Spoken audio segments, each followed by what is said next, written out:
In this spreadsheet, I'm covering many functions which you will find helpful. I'm in cell A1. I'm doing these information for a car sales company.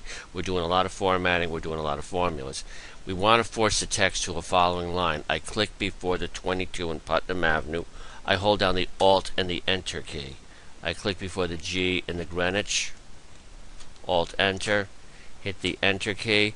I want it to appear on 3 lines. I just pull it to the right like this.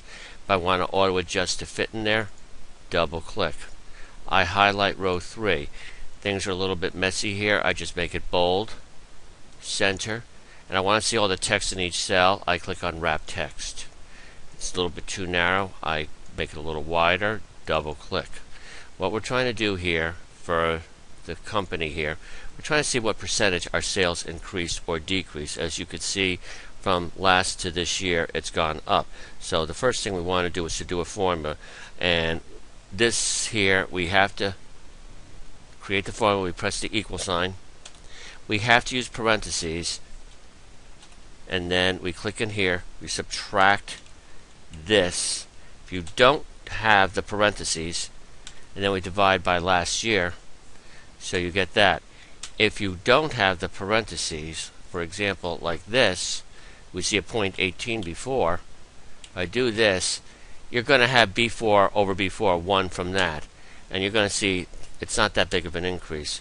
I'm going to undo, make it a percent, add a decimal point, pull it down, black crosshair. So you see it there. Next thing we want to do is we want to know statistics on the cars sold. So to do that, we go over here, we click on average, highlight these. Oops, get the white cross when you do that. We don't put it in here. I'm getting a circular reference. You don't want your cell in there. You can see how it says B12. I say OK. It's showing 0. I hit the delete key. So I go back into here to the right of this thing here. I click on average, get the white cross, pull it down, do the minimum. It's showing that cell there. You can also type it in. If I type in equal MAX, shows it there. Open the parenthesis, highlight the cells. I'm using the up arrow keys and the shift keys. I have that there. I want to do the median. If I click over here, it will not show median. I would say more functions, and it shows it under most recently used sometimes. If not, I go into statistical and I scroll down, find the word median. That is the midpoint. Double click. It's highlighting the range up there. That's not the median. You always have to look when you're doing this. Highlight these cells. It collapses the box. Say OK. Now, we have a manufacturer incentive here. Let me just explain this briefly. $725. Ford is given each dealer, a lot of these things are hypothetical, so I'm not singling out Ford, but they're getting $725 for each car sold. So we want to know what the incentive was for 2012, 2013. So what we do here, slightly more complex formula, we click on the sigma key, sum. We have to highlight these numbers. Now we have to multiply it by the 725. I click inside the 725. As I'm copying that cell over to the right, one column, I've got to make it a constant. Otherwise, you're going to get an error message. I got railroad tracks. It's too narrow. Double click, pull it to the right. Again, widen the column. So these were the incentives that we got from there. Now we're doing profit sharing. We're going to spread this among all our staff. So all we have to do is take the incentive, divide it by the number of employees. That's what each one's getting this year as a bonus. Widen the column again. So that's what they're getting. If you do something here, like let's say we found out we really only sold, let's say, 54 units, it's going to change a lot of numbers.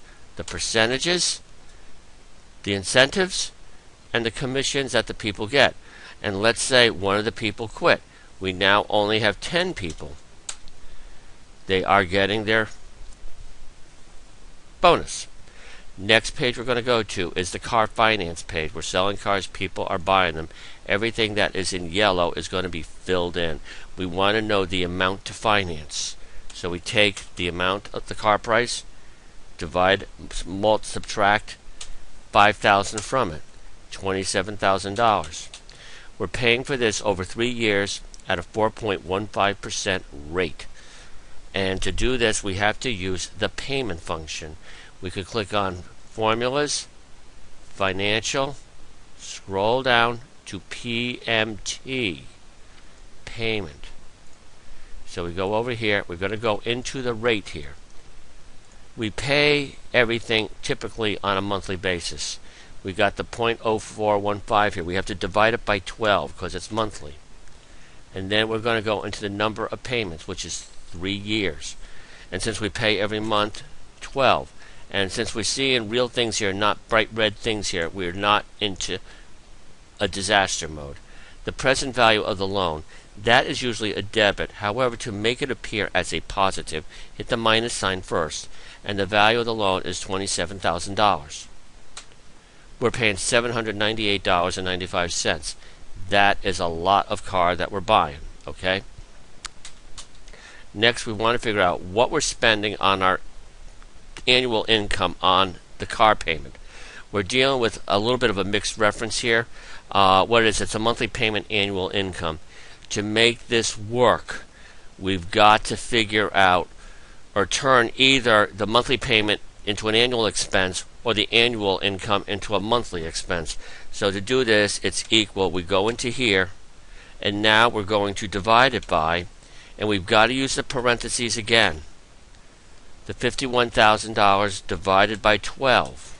12 months to the year.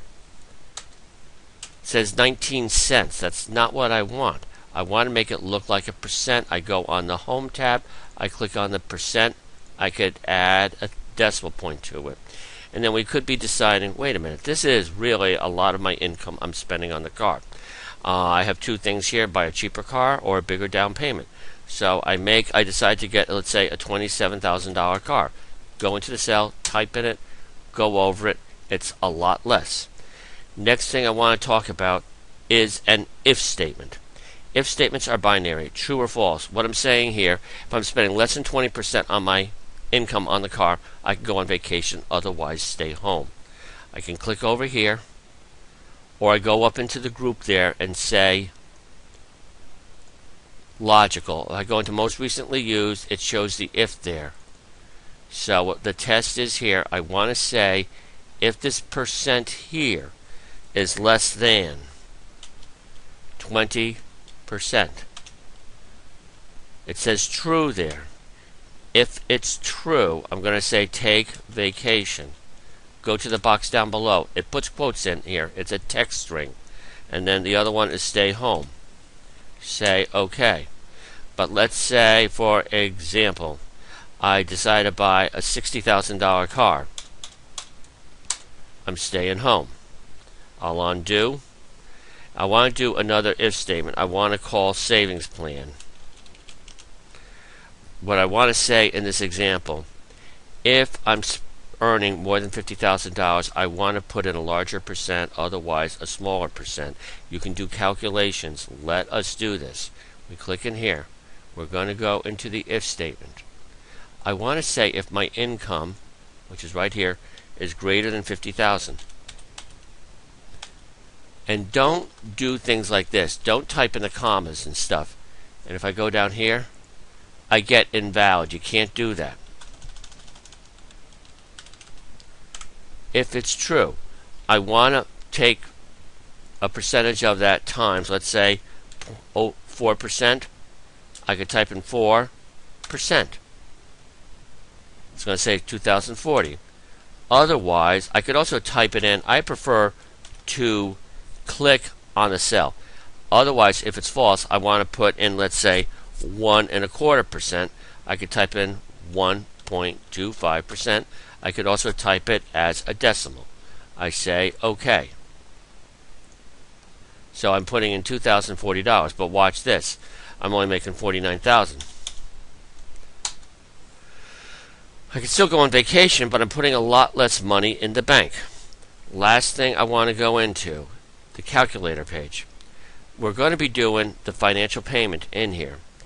And we have the three assumptions here of number of years, interest rate, the amount. We're going to be working with absolute relative references. We can lock in different things. So I'm going to go into the payment function. I click over here, most recently used. I want to go into the rate. The rate is here. If I lock in, I don't want to do this formula a bunch of times. You have to know what to lock in properly in the beginning. Once you do this, it makes it very efficient. As the numbers going across here are in a row, that is when you want to lock in. I hit the F4 key. It says $B $4. I've locked in the cell. I have B $4. I have now locked in a row. Now, when you're doing this thing, as we said before, we divide by 12. Now we want to go into the number of payments, the years. I click inside here. I want to lock in that cell because it only occurs once. You don't see it any other place. It's not in a row or in a column. I hit the F4 key once. $B $1. And now I'm paying every month. I don't want 4 payments. It's times 12. I go down below.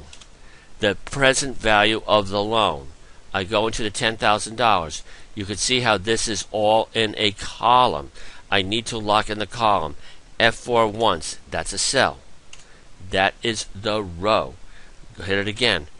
I have the column here. I also want to make this appear as a positive number. I hit the minus sign before it. If I don't, it will be a negative. I'm going to make it a negative, okay? However, I want to show up as positive. Rather than redoing the entire formula, I go into the formula bar.